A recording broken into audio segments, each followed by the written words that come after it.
The letter landed on the table between them like a loaded gun.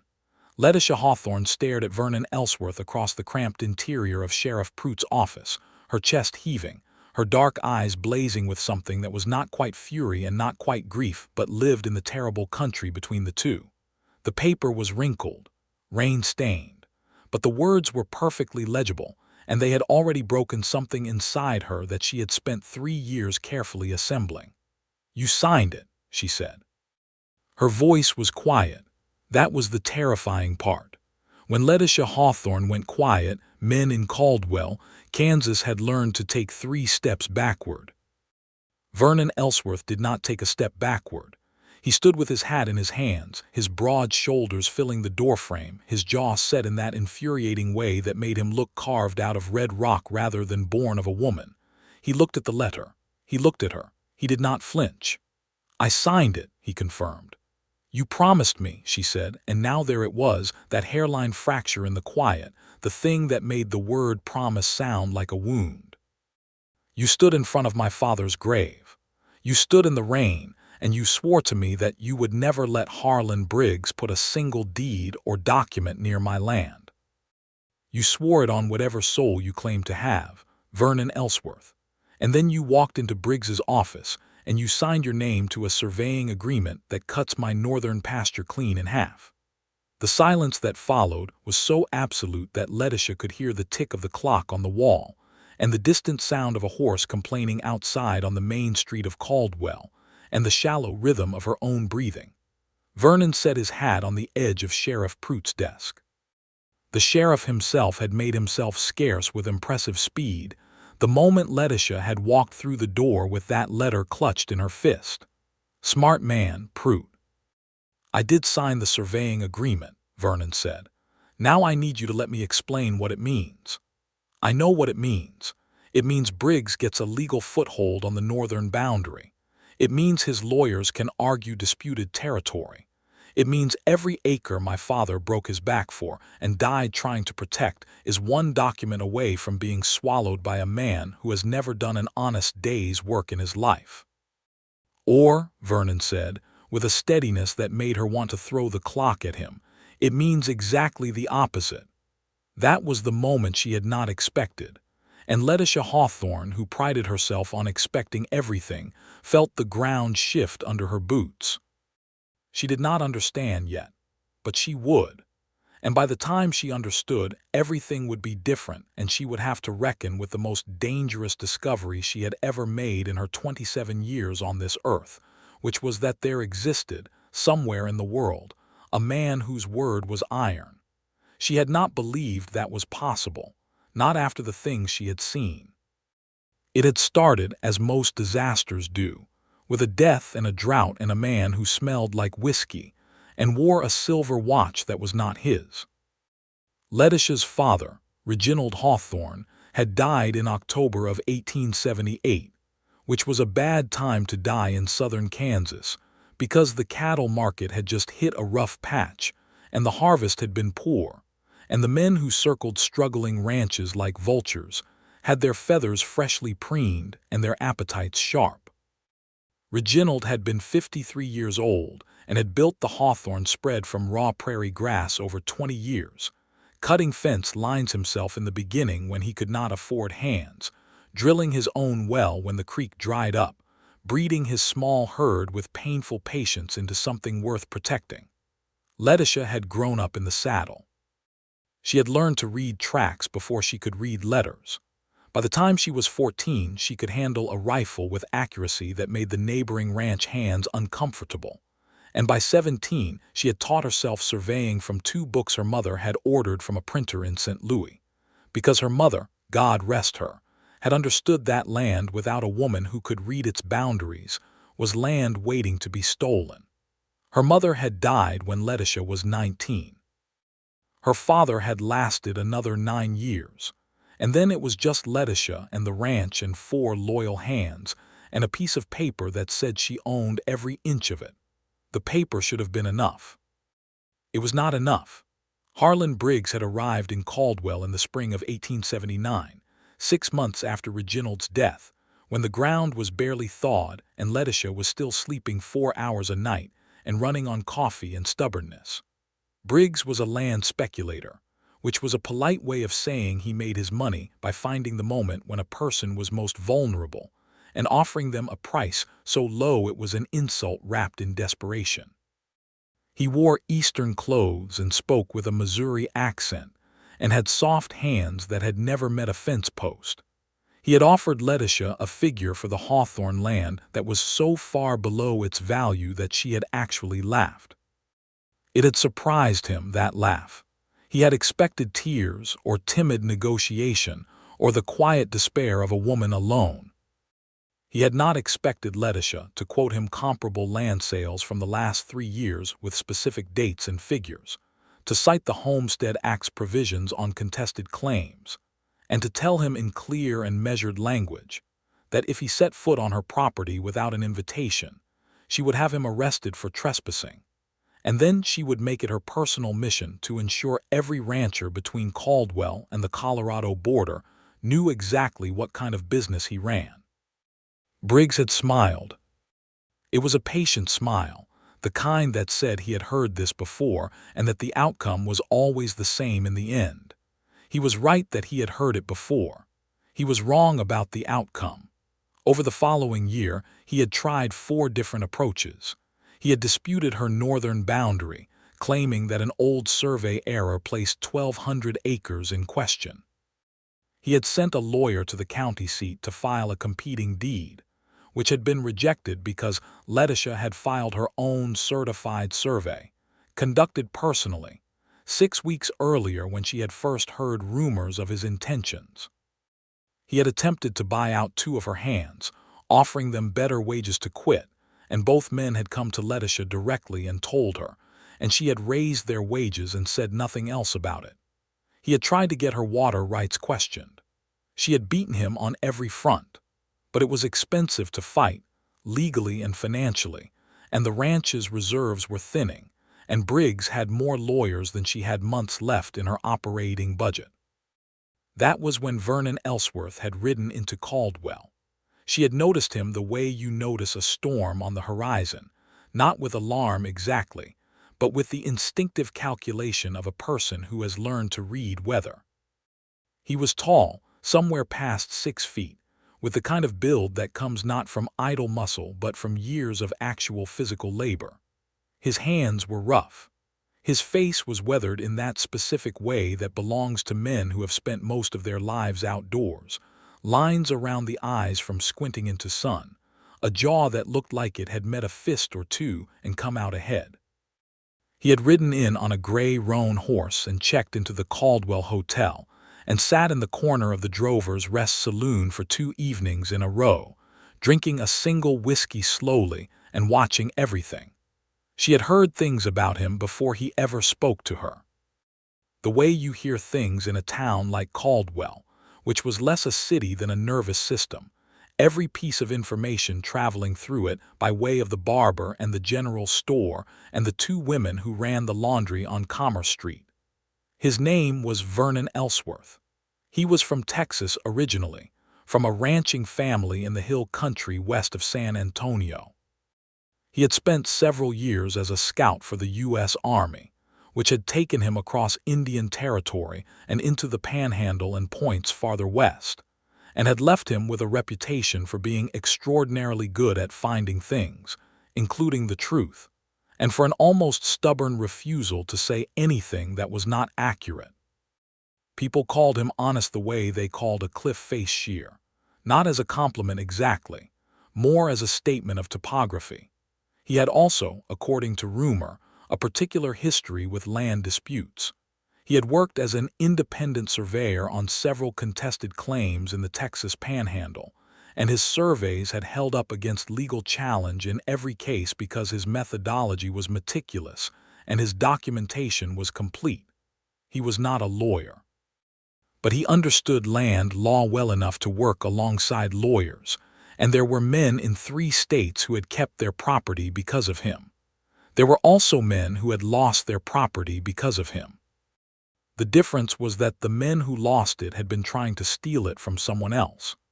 Letitia had heard all of this in pieces over 2 days. She had assembled it into a picture with the same systematic patience she applied to everything. And then she had gone to the drover's rest on the third evening of his arrival and sat down across from him without being invited.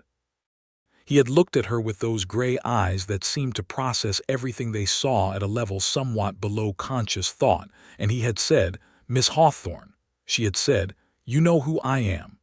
"I know who you are," he confirmed. "I know about your land dispute. And I know Harlan Briggs approached me last week in Wichita and offered me a very good sum of money to conduct a survey of your northern boundary that would support his claim." The air between them had gone still. "And you're telling me this," she said. "I'm telling you this," he said. "Why?" He had picked up his whiskey glass and looked at it for a moment. "Because I don't work that way. And because Briggs is the kind of man who should not be allowed to get what he wants, and you are clearly the kind of woman who is trying to stop him, and I thought you deserved to know the shape of what you're dealing with." She had studied him for a long time. She was very good at reading people. It was one of the skills she had developed out of pure necessity, growing up as the only child of a rancher with no sons, in a world that looked at a woman alone and saw either a victim or an opportunity. She had learned to identify liars early. She had developed a sensitivity to the specific quality of sincerity, the way it sat in a person's posture, the way it did or did not match the words coming out of their mouth. Vernon Ellsworth, sitting across from her in the orange lamplight of the drover's rest with a glass of whiskey he had barely touched, was either the most sincere person she had encountered in years or the most sophisticated liar she had ever met. She had decided to treat him as the former while preparing for the latter. It was the only rational approach. "What do you want?" she asked. "Right now, to finish this whiskey." He took a sip. "After that, I suppose it depends on whether you'd like my help. And if I did want your help, then I'd suggest I conduct my own survey of your northern boundary, an honest one. It will either confirm your claim completely, or it will find whatever Briggs believes he found and we deal with it directly. Either way, you know the truth." She had looked at him for another long moment. "You understand that if you conduct an honest survey and it supports my claim, Briggs loses his legal footing and you make a powerful enemy. I've had powerful enemies before. And if it doesn't support my claim, if there's a genuine error, then we find out exactly where the error lies and what can be done about it. But I've read the original survey documents that are on file at the county seat, and my preliminary read is that your boundary is exactly where you've always said it was." She had thought about it for 3 seconds. In retrospect, 3 seconds was probably longer than it needed to be. "My rates are reasonable," he said. "And I work alone, which means there's no crew to bribe and no assistants who can be pressured." "Your rates," she repeated. He named a figure. It was reasonable. It was also almost exactly the figure she could afford at that particular moment, which either meant he had done his research or he had an instinct for finding the precise point of balance in a negotiation. Either way, she had found it interesting. "All right," she had said. "When can you start?" "Tomorrow morning," he said. "If you'll show me your original survey markers." She had taken him out to the northern boundary the next day. The October sky was high and clear, and the prairie grass had gone gold, and Letitia rode ahead on her buckskin mare at a pace that made it clear she was not adjusting for anyone. Vernon had kept up without apparent effort, which she had registered and filed away. The survey markers her father had placed 20 years ago were weathered but present, and she had supplemented them with her own markers 2 years ago when she had conducted her personal survey. She had shown Vernon her methodology, the transit she had purchased from a supplier in Kansas City, the field notes she kept in a leather-bound journal, the calculations she had run 3 times to confirm accuracy. He had stopped her at the third marker and asked to look at her field notes. She had handed them over with the quiet wariness of someone handing over something important, watching his face as he read. His expression had done something interesting. The careful neutrality of it had shifted briefly into something she could only describe as genuine surprise. "You're using triangulation with reference to the section corners," he said. Yes, and you corrected for magnetic declination. The declination in this region has shifted since the original government survey.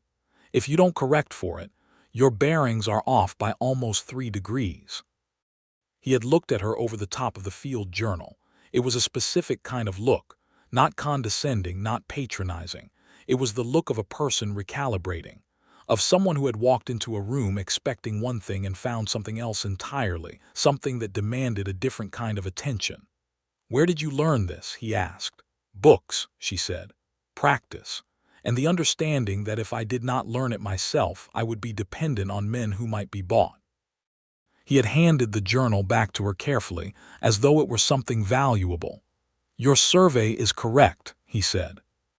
"I'm going to verify it with my own instruments, but I can tell you right now that whoever Briggs hired to challenge your northern boundary was either incompetent or deliberately wrong." "Deliberately," she said. "Briggs does not employ incompetent people." "No," Vernon agreed. "He doesn't." They had worked the boundary together for 3 days. Not side by side in any comfortable or companionable sense, not at first.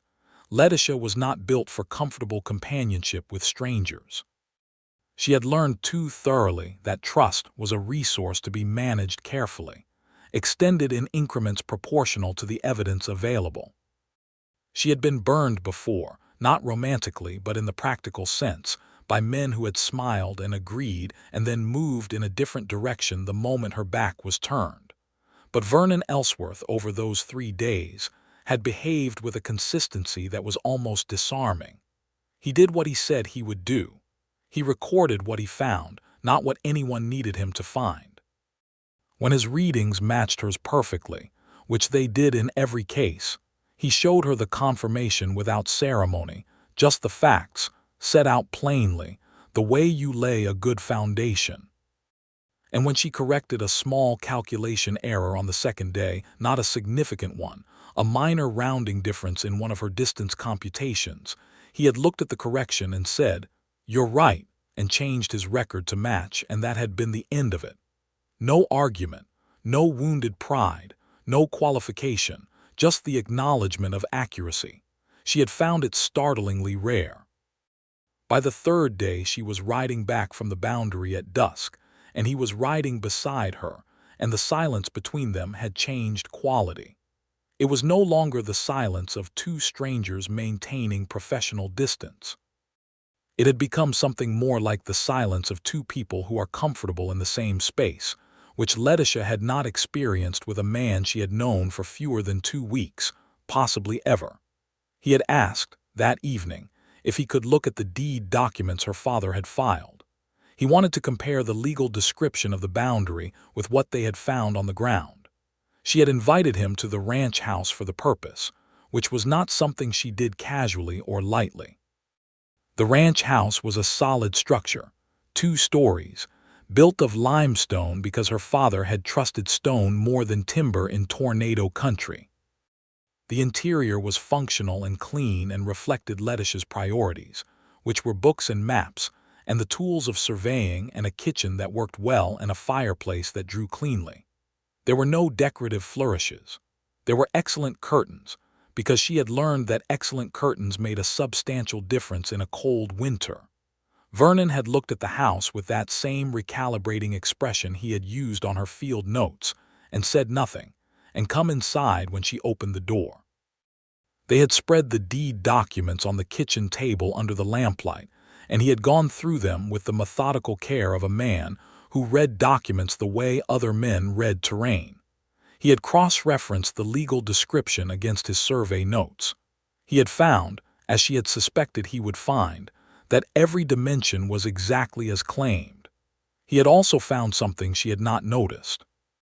In the original deed, filed in 1859, there was a notation in the margin, written in a different hand from the main text. It referenced a water easement that had been granted to a neighboring property, the Collier Place, which had since changed hands twice and was now technically owned by a holding company whose principal investor was Harlan Briggs. The easement was narrow. It applied only to a specific creek crossing at the far eastern edge of the property. It did not threaten the boundary claim. But it was a foothold, a tiny legal thread that a clever lawyer could potentially use to argue that the easement created an ambiguity in the deed description. Briggs's lawyers had not found it yet, or if they had, they were saving it. Vernon had pointed to the notation and said, "This is what he's going to use eventually." Letitia had looked at it. She felt the cold clarity of recognition, the specific sensation of seeing a trap that has been set for you before it springs. "How do we address it?" she asked. "The easement is valid and you should honor it because it was legally granted and because arguing against a valid easement makes you look unreliable in front of a judge. But we can file a clarification with the county recorder that explicitly states the easement is limited to the creek crossing as described, and that it creates no ambiguity in the boundary description and confers no property rights beyond the specific use stated. A judge reading that clarification along with a clean survey will dismiss any argument Briggs makes in about 10 minutes. She had looked at him across the table. "You've dealt with this kind of scheme before. Variations of it. In the Panhandle, men like Briggs used disputed water rights to squeeze ranchers out. The methods change. The underlying idea is always the same. Find a legal thread, pull it, watch everything unravel. And the counter is documentation. Always. The counter is always documentation, filed correctly and early before they get to pull the thread." She had nodded slowly. And then, because she had been sitting across from him for 3 hours in the lamplight and the fire had burned low and she had let her guard down by approximately 3 degrees, which was meaningful for her, she said, "Why did you turn Briggs down when he approached you in Wichita?" He had been quiet for a moment, not evasive, considering. "Because he wanted me to find something that wasn't there," he said. "And I've found that doing things like that has a way of costing more than the money is worth. Most men would not calculate it that way. Most men haven't spent as long as I have watching the consequences of the calculation." She had wanted to ask more. She had not asked more because 3 degrees was enough for one evening. He had helped her file the deed clarification the following week. He had written up the survey report in the careful, thorough language that would hold up to legal scrutiny, with every measurement documented and every calculation shown, and his credentials and methodology laid out in full. It was a document built like a stone wall. She had paid him his rate. He had accepted it without making the payment feel like anything other than a fair exchange for work completed. And then she had expected him to ride on, because men in her experience rode on. That was what they did. He had not ridden on. He had taken a room at the Caldwell Hotel month to month, which meant he was paying an ongoing rate rather than a traveling rate, which was not the arrangement of a man passing through. When she had asked about it directly, because Letitia did not do subtle, he had said that the territory around Caldwell had more work for a surveyor than he had expected, and that he preferred to establish a base when it made practical sense. She had not pressed him further. But she had noticed. He began appearing at the Drover's Rest in the evenings on an irregular basis. Not every evening, not predictably, just often enough that when she was there herself, which was 2 or 3 times a week because the Drover's Rest had the best coffee in Caldwell, and she needed to stay current with the town's information flow, she would frequently find him at a corner table. They would nod. Sometimes they would speak.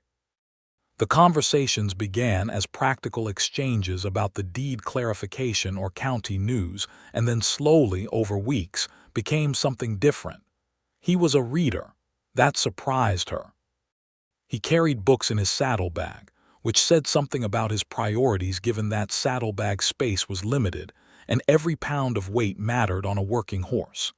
He had read widely, if not systematically, history and natural science and the occasional novel, and he had opinions about what he read that were interesting rather than merely correct, which was rarer than it should have been.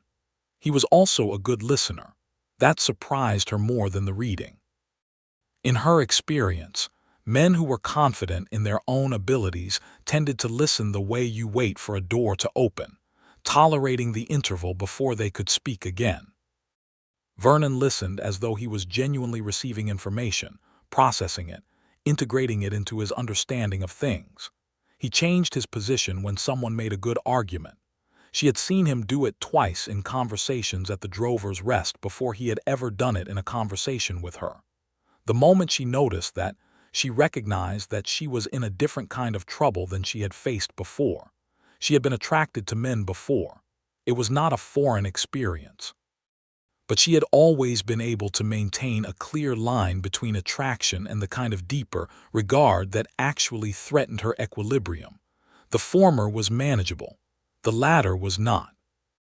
With Vernon Ellsworth, the line was getting complicated. It happened in stages, the way erosion happens, not all at once but steadily, the water finding the low places and working at them with patient continuity. He fixed a section of her north fence one afternoon without being asked, because he had ridden past and seen it was failing, and he had the tools and he did it. He told her about it plainly, no performance of generosity, just the information that the fence was repaired, in case she had been planning to do it herself and wanted to know. She had thanked him and he had nodded, and that had been that. He defended her in a conversation at the general store when she was not present. She heard about it afterward from the storekeeper's wife, who had been there. Two men had been discussing the boundary dispute in the way that men discuss things about women when they think no women are listening, with a lazy confidence that everything would sort itself out the way it always sorted itself out, with the woman eventually selling or marrying or otherwise removing herself from the situation. Vernon had been buying supplies. He had listened to approximately 45 seconds of the conversation and then had explained, with the same calm precision he brought to everything, exactly what the legal position was, exactly why Letitia's claim was solid, and exactly what kind of men made the assumption that a woman's hold on her own land was provisional. He had not used those specific words, but the storekeeper's wife had communicated the effect. He began, in a way that was so gradual as to be almost undetectable, to look at her differently. It was not the look that men sometimes gave her, the one that reduced her to a surface assessment. It was a more focused look, the look of specific attention, the look of someone who finds a particular subject genuinely interesting and cannot quite stop returning to it. She looked back. She was aware that she was looking back, and she was not entirely comfortable with the awareness, because looking back implied a kind of admission she was not ready to make. The conversation where things shifted had happened in her kitchen, 3 months after his arrival. He had come to go over some additional survey documentation for a neighboring claim she had agreed to help verify, because her surveys were respected by the county recorder, and the rancher in question was an honest man who needed a fair assessment. Vernon had been hired for the same job, and they had agreed to compare notes. It was evening. There was coffee. There was a fire. The documentation was spread between them on the table, and they had been working for 2 hours, and the work was done, and neither of them had made a move to leave. She had said, filling his cup without asking whether he wanted it refilled, which was itself a small domestic intimacy she had not quite planned, "You're still here." "I am," he said. "In Caldwell, you're still here." He looked at her. "Yes. The boundary dispute is essentially resolved. The deed clarification is on file. Briggs's lawyers have been quiet for 6 weeks. "They have," he agreed. "So the professional reason for your presence in Caldwell is less pressing than it was." That's one way to characterize it. She set the coffee pot down. She sat back in her chair. She looked at him the way she looked at a survey problem with direct and unblinking analysis. "Vernon, why are you still here?" He was quiet for a moment.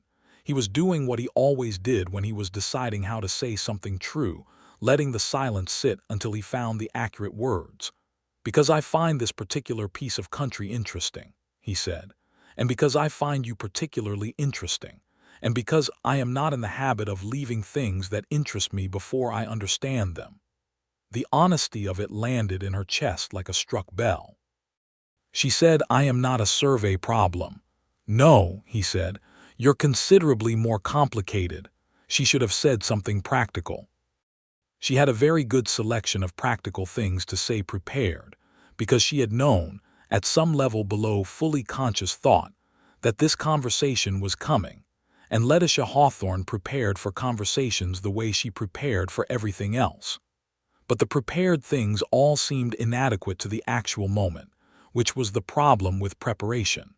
You could not always predict the precise emotional texture of a thing in advance.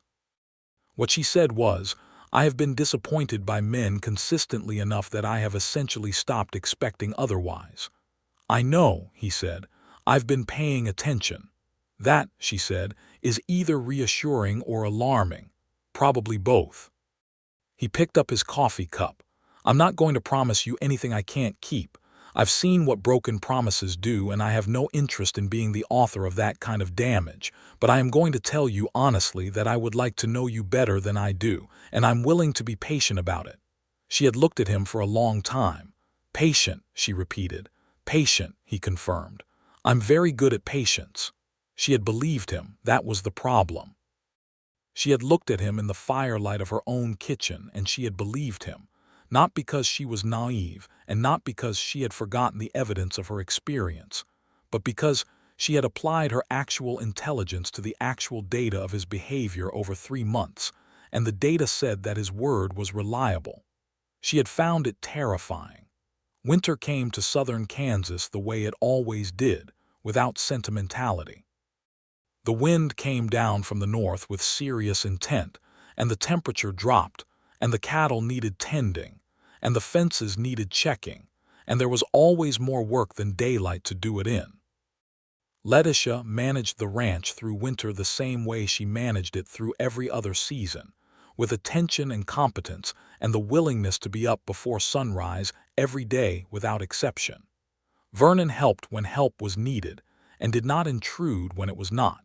He seemed to understand instinctively the difference, which was a quality she had not previously encountered in men who wanted to spend time with her. Usually they either insisted on helping with everything in a way that implied she could not manage without them, or they kept a careful distance that was its own kind of commentary.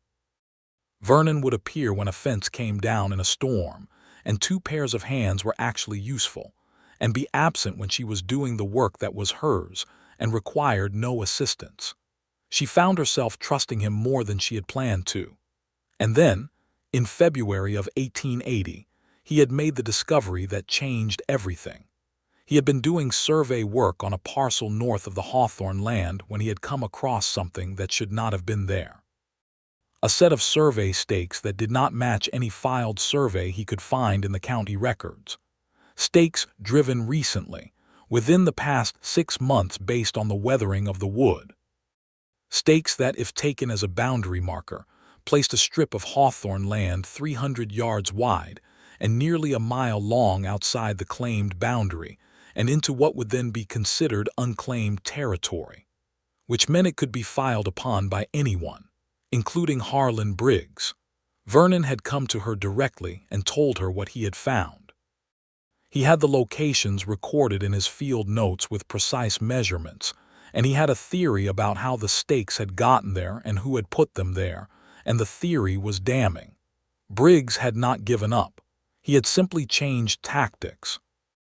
Unable to challenge the boundary through legal documentation, he had sent someone to drive false survey stakes that, if accepted as genuine historical markers, would create a new disputed zone.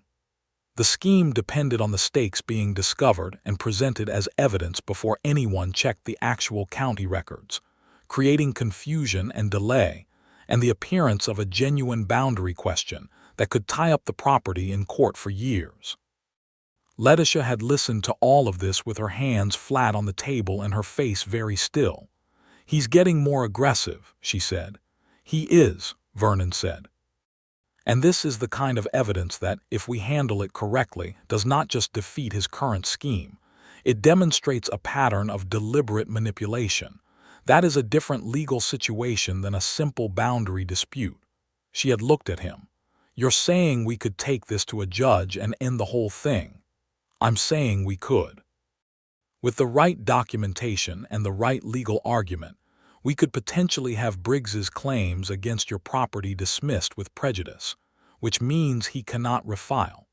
And if the evidence of the false stakes supports a fraud charge, we could make things considerably more difficult for his operation in this county generally. She had felt the specific excitement of a problem that was finally, genuinely solvable. "What do we need?" she asked. "We need the county surveyor to examine the false stakes and officially confirm they don't match any filed record.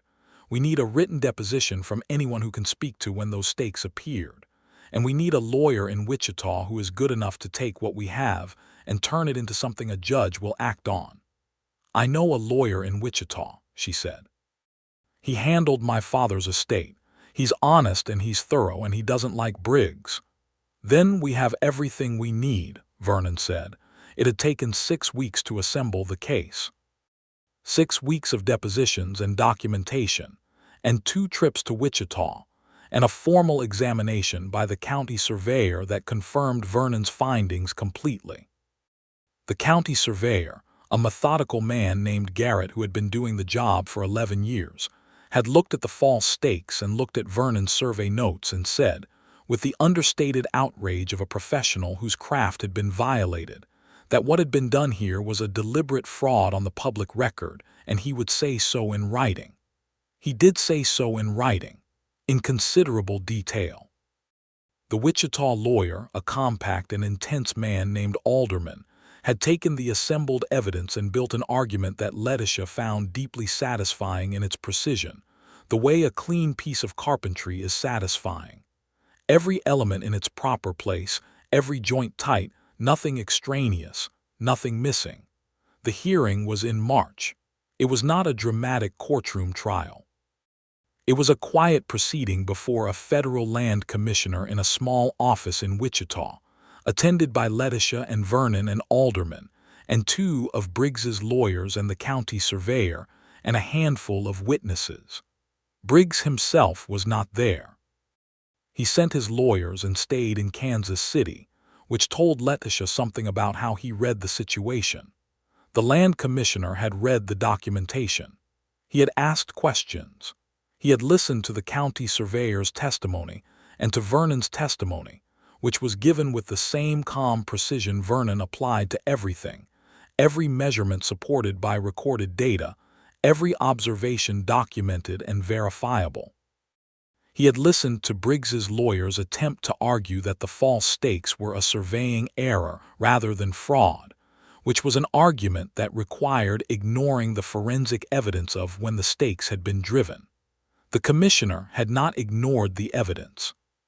He had ruled that Letitia's boundary was confirmed exactly as filed. He had noted in the ruling that the evidence of false stakes constituted an intentional interference with the public land record. He had referred the matter to the county prosecutor for consideration of fraud charges against persons unknown, and everyone in the room had understood that persons unknown was a polite legal formulation for Harlan Briggs. Briggs's lawyers had left without speaking. Alderman had shaken Letitia's hand with genuine warmth. The county surveyor had shaken Vernon's hand. Vernon had shaken back and looked at Letitia across the small office with an expression that was not quite a smile, because he was not a man who smiled extravagantly, but was something in that direction. She had felt the resolution of 3 years of pressure like a weight physically removed. The sensation had been so complete that she had had to stand very still for a moment in the office doorway to let it pass through her. In the street outside, walking toward the hotel where they had rooms for the night before the return journey to Caldwell, she had said, "Thank you," he had said. "You built the case. I found the stakes and ran the survey. The work was yours as much as mine." "The county surveyor confirmed your measurements independently," she said. "Without that independent confirmation, the case was weaker. Your deed clarification from last fall made the legal foundation solid. Without that, the false stakes might have created enough confusion to matter." She had stopped walking. He had stopped beside her. "You're splitting credit with me," she said. "Most men would not do that." "Most men would be wrong," he said. The Spring Street of Wichita moved around them. Wagons and horses and the sound of commerce and the smell of horse and dust and early green. And Letitia Hawthorne stood still in the middle of it and looked at Vernon Ellsworth and felt something she had been carefully not feeling for 6 months settle into place with the solid finality of a foundation stone. She was in love with him. She had been in love with him for some time. She had known it and been deliberately not looking at it. The way you do not look directly at the sun because you know what direct examination will do to you. But standing in the street in Wichita in the spring with the thing they had built together behind them and the road back to Caldwell ahead, she looked at it directly, and it was exactly what she had thought it was. She said, "Vernon."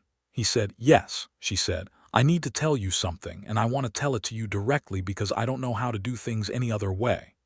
"All right," he said. He was absolutely still, the way he went still when he was giving something his full attention. "I have not trusted easily," she said. "I have not allowed myself to trust easily for reasons that are well-founded and that I could enumerate if necessary. I have watched men break their word, sometimes for money and sometimes for convenience, and sometimes for no reason I was ever able to identify. I developed over time a fairly comprehensive skepticism about the reliability of promises made by men." He said nothing. He was listening. "You have not behaved the way I expected you to behave," she continued. "You have done what you said you would do, consistently and without exception. I have been paying attention to that, in the same way that you told me you were paying attention to me, and I want you to know that I have noticed it, and that it is not a small thing to me. It is actually the largest thing I have encountered in quite some time." It was quiet for a moment. Then he said, "Letitia, are you telling me something specific or are you building towards something specific?" She took a breath. "I am telling you that I have feelings for you that have become too large to manage by ignoring them, and that I believe you have feelings in the same direction, and I would like to know what you intend to do about yours because I am trying to decide what to do about mine." He looked at her for a long moment. Then he said, "I intend to marry you if you'll have me." "That's what I intend." "I've intended it for about 4 months, and I've been waiting until we finished the legal matter because I didn't want you to think the two things were connected, which they are not. What I feel for you is entirely separate from the work we did together, though doing that work is part of how I came to understand what you are." Letitia felt something very warm and very solid settle in her chest. "That," she said, "is either the most practical declaration anyone has ever made or the most romantic, and I cannot determine which." "Probably both," he said. "That seems to be a pattern with us." She had laughed. Actually laughed, the full genuine article, not the laughing she did at Briggs's insulting offer or the dry amusement she deployed in difficult situations, but the real thing, unguarded and entirely involuntary. He had looked at her when she laughed with an expression that was unmistakably tenderness, open and undefended, the look of a man who has found something he has been looking for and is not going to pretend otherwise. She had said, "Yes, I will marry you, with conditions." "Name them," he said. "The ranch stays in my name. I will not have it subsumed into a marriage estate. I've fought too hard for it." "Agreed without qualification," he said immediately. "We make decisions about the property together. I don't defer to you on questions of land or stock or finance because you are the husband. We discuss and we decide." "That is the only arrangement that makes sense," he said. "You know this land and this operation better than I do. And if you disagree with me about something significant, you say so plainly and we argue it out. You don't manage me." "Letitia," he said, and there was something in the way he said her name, level and warm and entirely without condescension. "I would no more try to manage you than I would try to tell the Kansas River which direction to run." She had looked at him for one more long moment. "All right," she said. "Then yes, without reservation." They had ridden back to Caldwell the next morning side by side, and the prairie had been wide and golden green, and the horses had found a good easy pace, and neither of them had spoken much. But the silence between them had been full rather than empty, weighted with the specific gravity of something decided and settled. They were married in May of 1880 by the Reverend Caldwell at the Methodist Church on Maple Street, a simple ceremony attended by her 4 ranch hands and the storekeeper's wife, who cried with an enthusiastic generosity that Letitia found both touching and slightly overwhelming, and by Alderman, who had made the trip from Wichita because he said he would not miss it, and he meant what he said, which was a quality she had come to notice and appreciate in people. She wore a dress of deep blue wool, practical and well-made, not the white satin of Eastern brides, because she had never been that kind of woman, and she saw no reason to begin being her now. Vernon wore his good coat and a clean shirt, and he had found a barber somewhere, and he stood at the front of the church with the same composed steadiness he brought to everything. And when the Reverend asked the questions and Vernon gave the answers, he said them directly and clearly and looked at her while he said them, not at the Reverend, not at the floor, but at her, and she understood why. He was saying them to her. The promises were for her to hear. She had said her own answers the same way, looking at him, making sure he heard them. She had not cried. She did not cry at things easily. But she had felt the particular solemnity of the moment settle into her, the weight of choosing, of allowing herself to choose, after all the years of managing alone. The summer of their first year together was the kind of summer that reminds you why people came to the Kansas plains in spite of everything. Long days and wide skies, and the sense of space that you could not find in the crowded, complicated East. The ranch ran better than it had in years, not because Vernon did Letitia's work, but because having a second capable person changed the fundamental arithmetic of a working operation. He took on the long fence rides that had always eaten her time in ways that were disproportionate to their importance. He managed the horse herd, which had been her weakest area, with a skill that she readily acknowledged was better than hers. She concentrated on the cattle operation and the land management and the books, which were all things she was very good at, and the result was that both parts of the operation improved. He also built a room onto the east side of the ranch house. Not because she asked for it, but because he had noticed that she had no room that was entirely her office, that her survey equipment and her books and her records were distributed across the kitchen table and a corner of the bedroom in a way that worked but was inefficient. He built it with his own hands over 3 weekends, limestone block and good lumber, a proper window facing east for morning light, and a workbench along the north wall and shelves for the books. When it was done, he had shown it to her without ceremony, just opened the door and let her walk in. She had stood in the middle of the room for a long moment, looking at the shelves and the window and the workbench. She had felt something in her throat that she identified as emotion of a type she did not have a precise word for, the emotion of being known by someone in a way you had not expected and had not asked for, but which was exactly right. She had turned around and looked at him in the doorway. "Vernon," she said. "Yes," he said. She crossed the room and kissed him in a way that she understood, even in the moment, was different from the careful ways she had kissed him before, more of herself in it, less reserve. He had kissed her back the same way, and it had been a very good room from that point forward. The fraud charges related to the false survey stakes had proceeded through the county prosecutor's office over the summer. Briggs had, predictably, employed a legal team to defend against them. But the evidence was solid, and the county surveyor's testimony was unimpeachable, and the prosecutor was a man with a genuine dislike of people who corrupted public records. In August of 1880, Harlan Briggs had agreed to a settlement that included a substantial fine, a formal withdrawal of all claims against the Hawthorne property, and a recorded acknowledgement that the boundary was exactly as Letitia had always maintained. He had also, within 2 months of the settlement, sold his interests in the holding company that owned the old Collier place and the associated easement, and quietly redirected his operations to a different part of the state. Whether this was because of the legal exposure or because Caldwell had simply become unprofitable for his particular methods, or because he had finally understood that Letitia Hawthorne was not a target he could successfully acquire, she could not be sure. She did not particularly care. He was gone and the land was hers, clean and confirmed and free. Vernon, when she told him about the settlement, had said, "Good." Just that word, with the quiet finality of a door closing properly. And then he had gone back to what he was doing, which was reading a field report from the county on an area of new settlement to the north that might require surveying work. Because life continued and work continued, and the prairie did not stop demanding attention simply because one significant problem was resolved.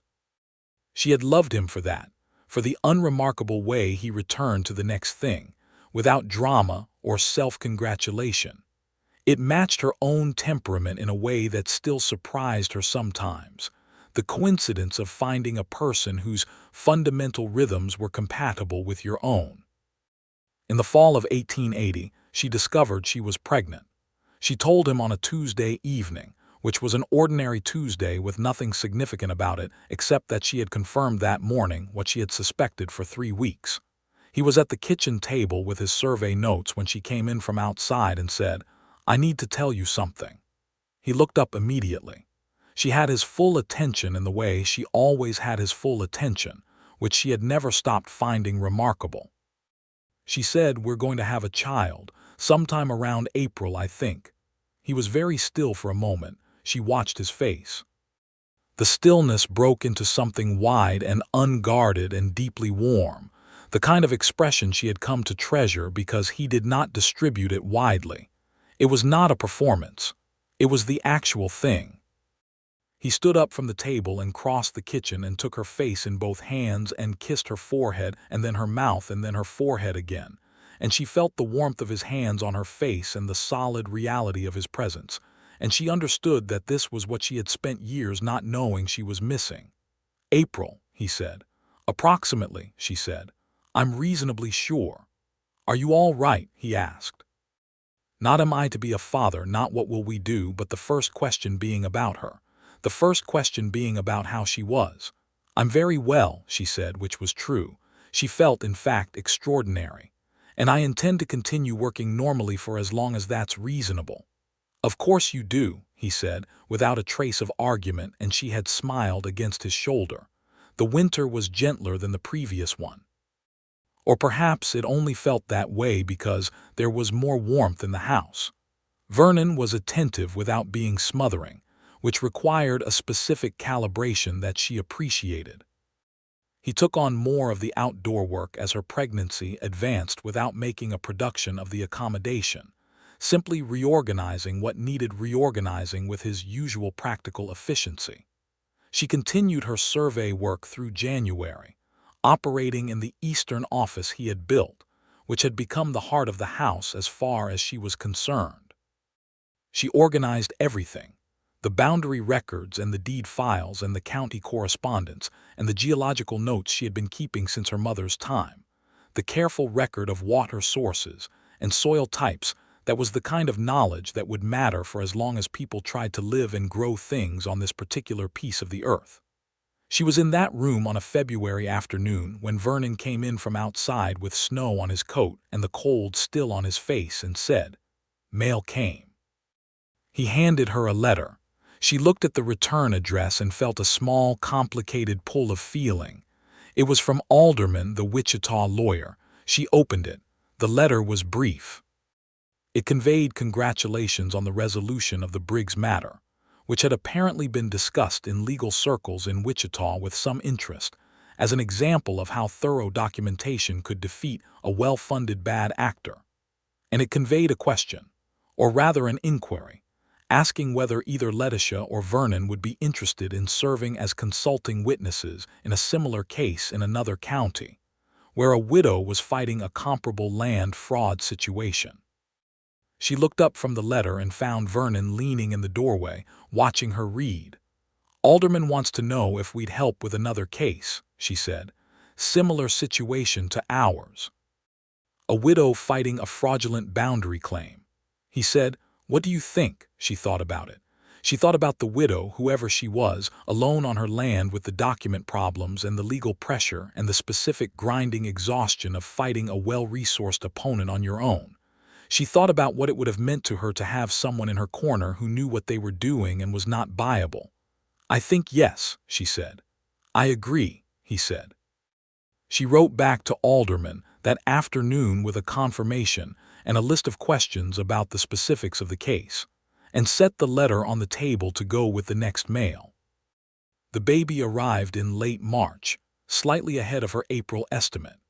Not in the house, because the birth was quick, and the midwife, a capable woman named Mrs. Harkins who lived 4 miles south, arrived in good time. It was a boy, healthy and vocal, with a quantity of dark hair that she had not expected and a pair of lungs that made clear from the first moment that he intended to be heard. Vernon held him with a carefulness that was not tentative, not the awkward handling of a man who had never held an infant, but a steady, deliberate carefulness, the carefulness of a man who understands that some things are the most important things he will ever hold, and who treats them accordingly. She watched him from the bed, exhausted and satisfied and profoundly awake in the way that extreme experience leaves you awake, every nerve paying attention. She watched him look at the baby, and she watched him look at her, and there was something in that exchange of looks, in the specific quality of it, that she knew she would remember for the rest of her life. The acknowledgement in it, the full weight of what they had made and what they were. They named him Reginald Vernon Ellsworth, Reginald for her father and Vernon because she wanted him to have his father's name in him.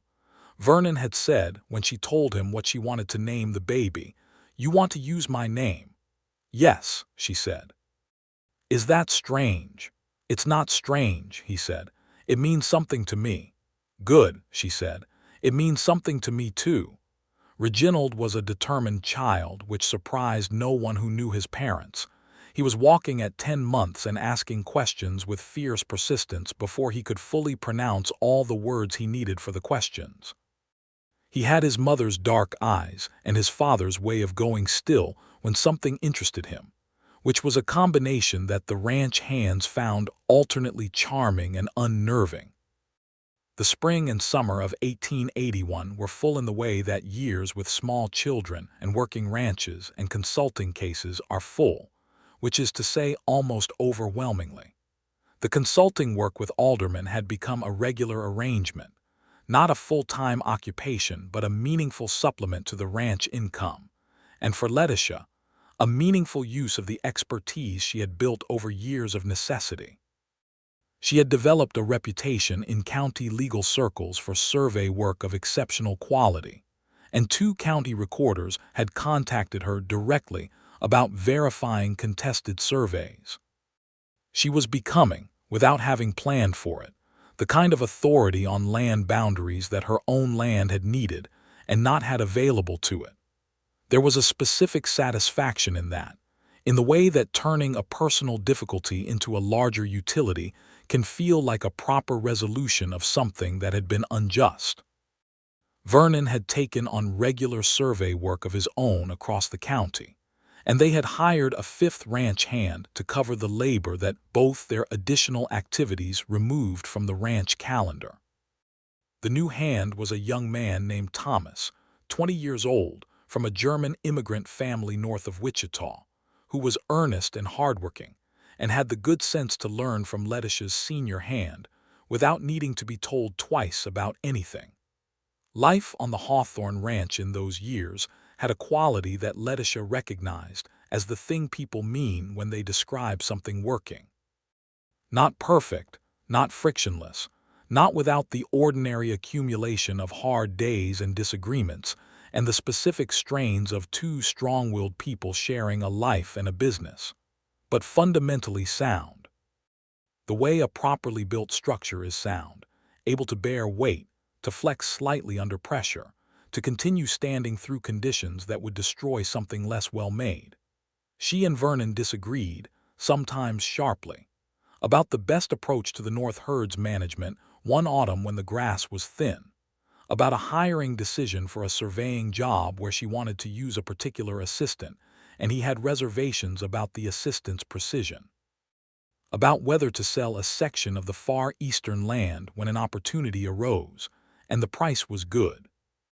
They argued these things out, plainly and sometimes with considerable heat, and they generally arrived at decisions that were better than either of their initial positions, because the argument had refined and improved the thinking.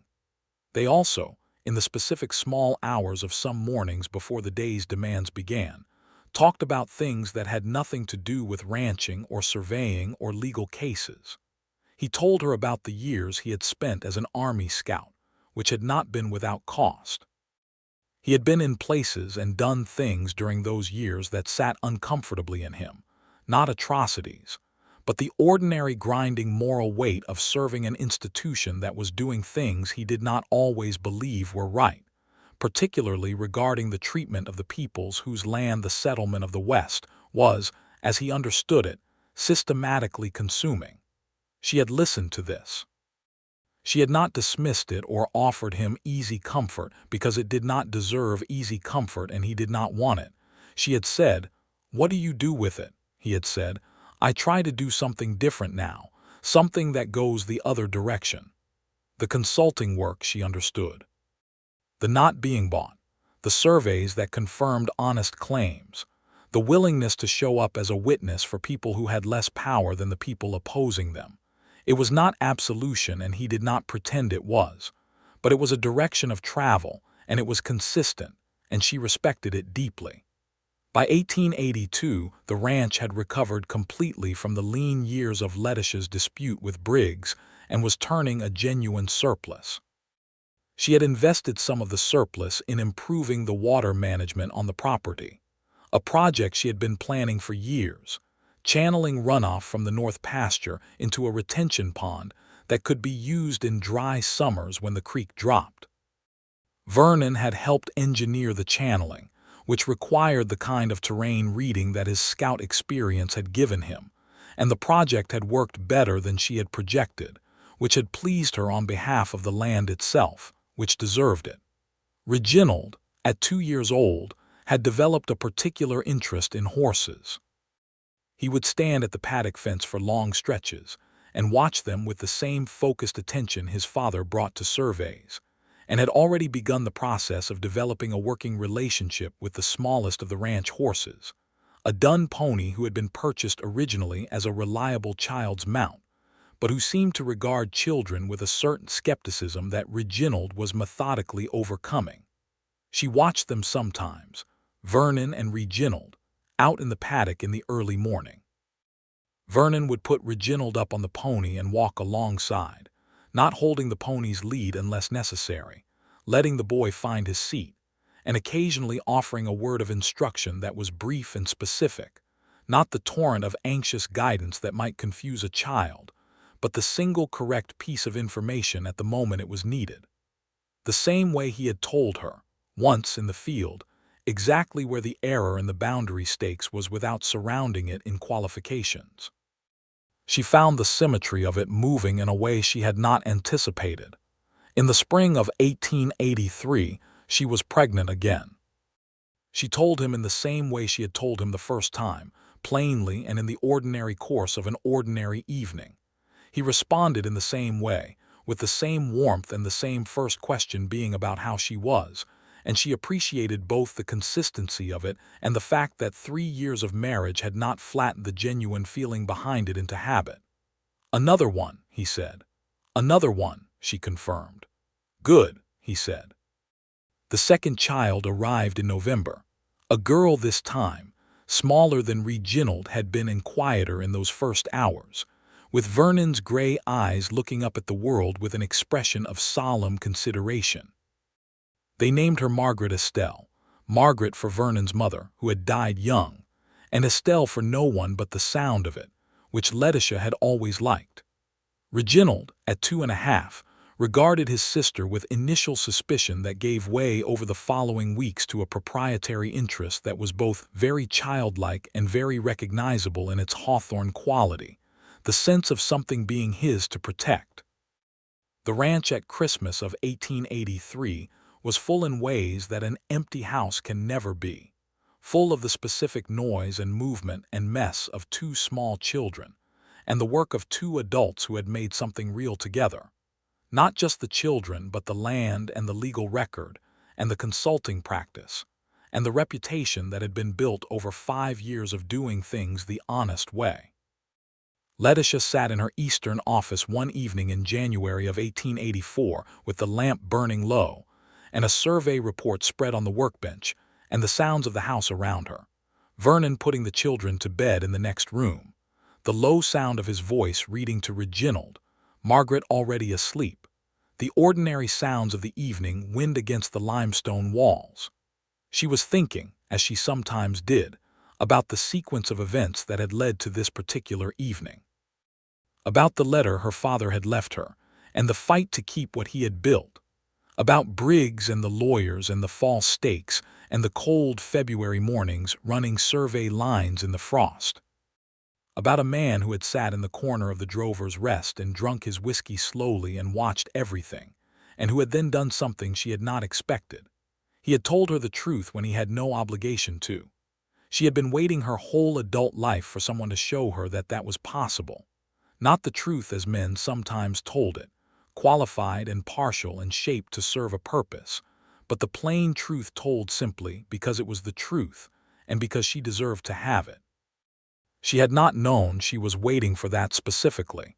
She had not known it was the thing she needed.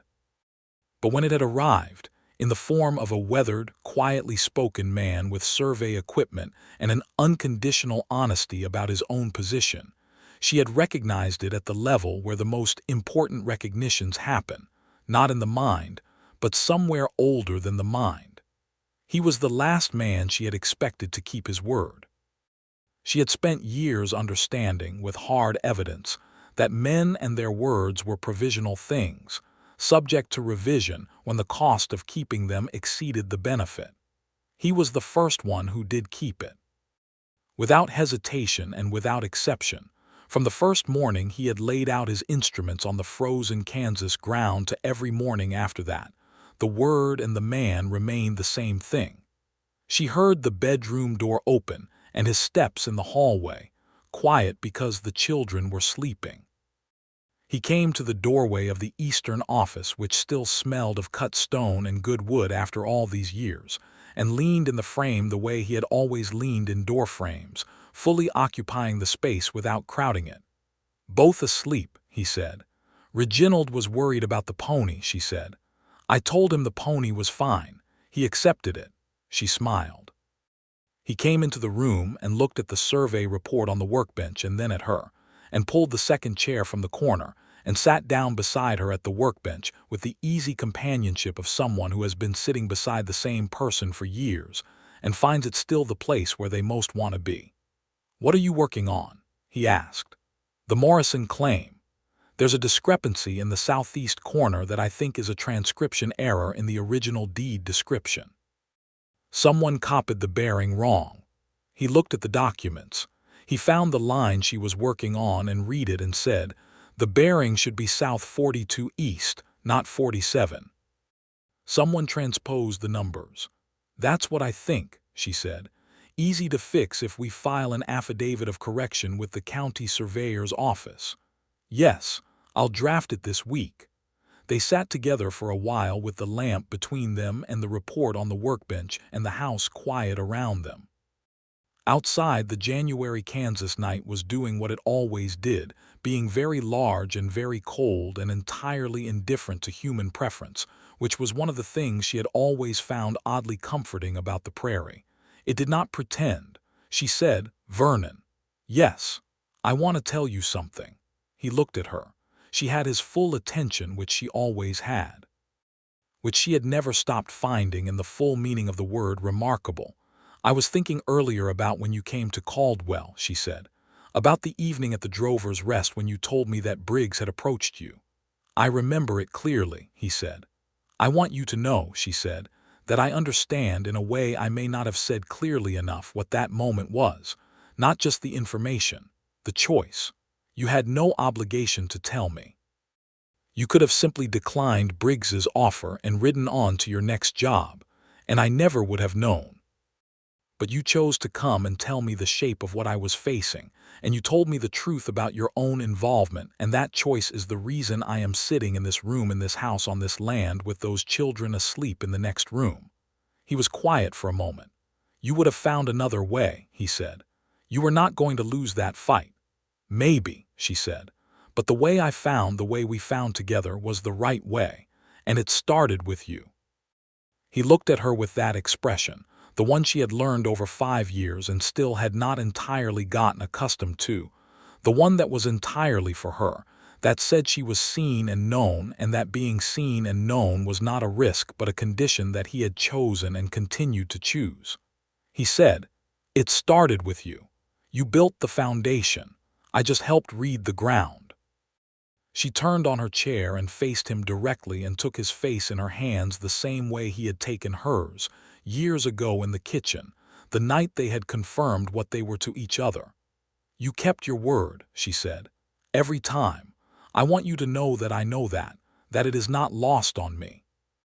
He covered her hands with his. His hands were still rough, still the hands of a man who worked, and they were entirely steady. "I know you know," he said. "You pay attention to everything." "I do," she said. "So do I," he said. She leaned in and kissed him, and he kissed her back. And the lamp burned, and the wind moved against the limestone walls, and the children slept, and the cattle stood in the winter pasture, and the stars were out over the Kansas plain in their full unreasonable abundance, which they always were on clear January nights, no matter what else was happening, no matter what had been fought for or found or built or lost or promised and kept. The Hawthorne Ranch was still standing in 1887, larger than it had been, and better managed and documented with a thoroughness that made even the most aggressive land speculators who passed through Caldwell think twice before inquiring about its availability. Letitia had added a third hand and a new barn, and had finally gotten around to the proper road that connected the ranch to the county road, without requiring the 600-yard detour that had always been inconvenient in wet weather. She had also, by 1887, become something she had not planned to become, which was a recognized authority on frontier land law as it applied to women's property rights specifically. Aldermen had asked her to speak at a legal conference in Wichita in 1885, and she had done it with the same directness she brought to everything, and the response had been considerable. She had been asked to consult on cases in 2 neighboring counties, and had written 2 long papers for legal publications that were read by lawyers and land commissioners across the state. She had not become a lawyer herself. The bar was not open to women in Kansas in 1887. But she had become the kind of person that lawyers consulted, which was a different and arguably more useful kind of authority, operating without the constraints of the official category. Vernon, asked once by a Wichita reporter who was writing about the legal conference what he thought of his wife's work, had said, without hesitation or qualification, that she was the best surveyor he had encountered in his professional experience, and one of the clearer legal thinkers he knew, and that the state of Kansas would be better served if it found ways to employ her expertise officially rather than continuing to benefit from it informally, while pretending the informal arrangement was satisfactory.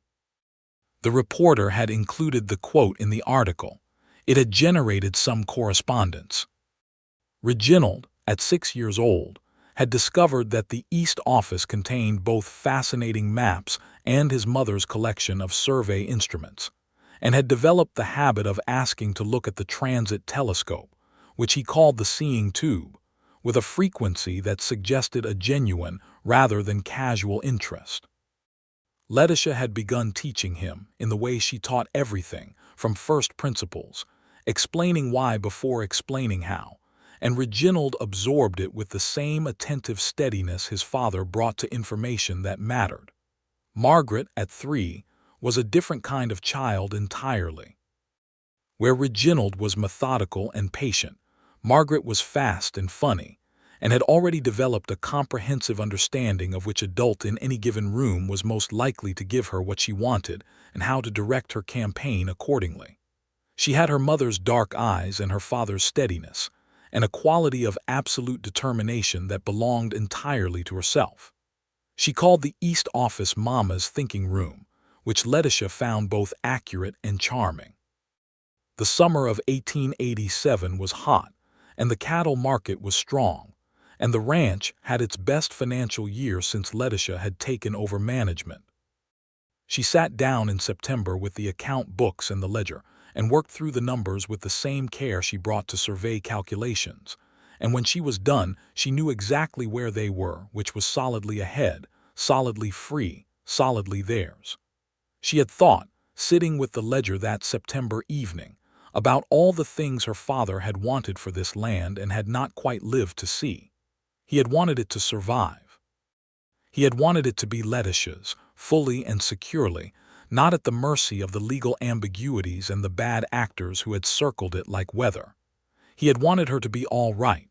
She was, in the full and precise meaning of the term, all right. She was better than all right. She had the land and the work she was good at, and the legal standing she had fought for, and 2 children who were becoming themselves with impressive speed. And she had a man who had come into her life in the way that the right things sometimes come, not when you are looking for them, but when the circumstances have arranged themselves in such a way that the meeting is possible, and who had then demonstrated, over 7 years of days and decisions and disagreements, and the accumulated weather of an actual shared life, that the word he had given in the beginning was the word he was still keeping. She had not thought that was possible. She had had substantial evidence that it was not possible. She had been wrong about that one thing, and she was glad, with a completeness she could not have described to someone who had not lived the specific journey that delivered her to it, that she had been wrong. On a Friday evening, in October of 1887, she locked the ledger in the desk drawer of the East office and walked through the house to the kitchen, where Vernon was making coffee with the competent ease of a man who has made coffee in the same kitchen for 7 years and knows exactly where everything is. Reginald was at the kitchen table with a piece of paper and a pencil, drawing something with great concentration. Margaret was asleep, having reached her daily limits considerably earlier than her brother, and retired with her characteristic directness, which was to announce that she was tired and walked to her room without further discussion. Letitia sat down at the kitchen table across from Reginald and looked at what he was drawing. It was a map. A recognizable, if simplified, map of the ranch property, with the north boundary marked and the creek in approximately the right place and the barn drawn as a square with a small square for the door. She looked at it for a moment. "Reginald," she said. He looked up. He had Vernon's gray eyes, unexpected in an otherwise Hawthorne face. "Who taught you to draw this?" she asked. "Papa showed me where the corners were," he said. "And you showed me how to read the survey map. I tried to put them together." She looked at the map again. The proportions were approximate but not random. He had actually tried, to maintain some relationship between the scale of the features. Vernon, behind her, had come to look over her shoulder. She felt his hand on the back of her chair and turned her head slightly to see his expression, which was the expression he had used the very first time he had looked at her field notes. The expression of genuine surprise giving way to something that was not quite pride, because pride implies ownership and neither of them owned the other, but was something in the same family as pride, the recognition that something unexpected and good is happening. She said to Reginald, "The scale is what needs work next. See how the barn looks almost as big as the north pasture on your map. In reality, how much bigger is the north pasture?" Reginald considered this with his characteristic seriousness. "Very much bigger," he said. "So if we wanted the map to tell the truth about the sizes, what would we need to do to the drawing of the barn?" He looked at his map and looked at the barn and looked back at the map. "Make it smaller," he said. "Exactly," she said. "That is the beginning of understanding scale." Vernon set a coffee cup beside her elbow and sat down at the table with his own. Reginald returned to his map, this time visibly reconsidering the size of the barn. The kitchen was warm and the lamp was good, and through the window the October stars were beginning to come out over the Kansas plain. Letitia put her hand on the table and Vernon covered it with his, a simple and ordinary gesture, the gesture of 2 people who have been doing this long enough that it no longer needs announcing, just done. She was thinking perhaps about promises, about the specific weight they carry when they are made by someone who means them, about how rare that weight is and how profoundly it changes the texture of a life when you find it and recognize it and allow it. He had kept his word. In the small ways and the large ways, and all the ordinary daily ways that do not announce themselves as promises, but are the actual substance of a life. He had been exactly what he had said he would be, in the drover's rest on that first evening when she had sat down across from him without being invited, which was a person whose word was worth what it said. She had not expected that. Not from him, not from anyone by that point in her life. He had shown her she was wrong. And from that single unexpected truth, everything else had followed. The legal victories and the ranch standing firm and the children learning maps at the kitchen table, and the love that was not the simple love of easy circumstances, but the harder and more durable love of two people who had chosen each other with clear eyes and then honored the choice, day by day, without exception. Outside, the Kansas night was doing what it always did. Being very large and very cold, and full of stars that did not care about human arrangements but burned steadily regardless.